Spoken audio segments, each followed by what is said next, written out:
Bienvenue dans notre méditation, notre Dieu est merveilleux, dont le titre est « Sous le boisseau ». C'est vous qui êtes la lumière du monde. Une ville située sur une montagne ne peut être cachée. On n'allume pas une lampe pour la mettre sous le boisseau, mais on la met sur le chandelier et elle brille pour tous ceux qui sont dans la maison. Matthieu 5, versets 14 à 15. Que signifie le fait que vous et moi sommes la lumière du monde? Essentiellement que, quelle que soit la densité des ténèbres ambiantes, nous devons briller pour la gloire divine. L'apôtre Jean nous dit pourquoi il doit en être ainsi. Car la lumière brille dans l'obscurité et l'obscurité ne l'a pas arrêtée. Jean 1, verset 5. Cette réalité est illustrée par une expérience vécue il y a des années par Charles Colson en visitant la prison d'État du Michigan aux États-Unis. Colson raconte qu'après avoir parlé à un grand groupe de détenus dans la salle de réunion, il fut emmené dans la section où se trouvaient les assassins condamnés à mort.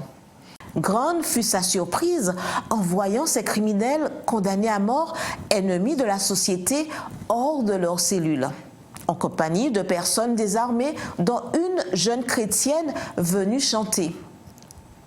En sortant, Colson et ses compagnons virent qu'un membre de leur groupe était dans l'une des cellules priant avec un prisonnier. À son retour, l'homme expliqua pourquoi il s'était arrêté dans cette cellule.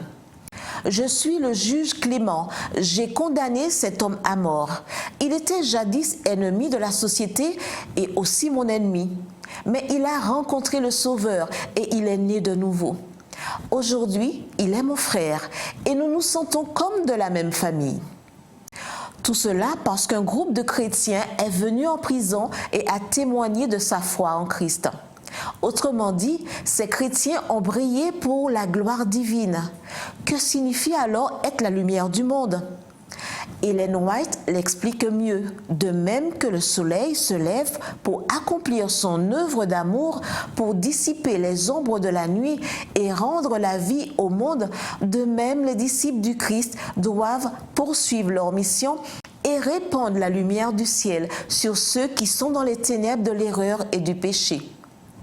Cela signifie, comme l'indique notre texte d'aujourd'hui, sortir notre lampe du boisseau et la mettre sur le chandelier, bien haut, de façon à ce qu'elle éclaire de la gloire de Jésus-Christ non seulement ceux qui sont à la maison, mais aussi le voisinage et le monde entier.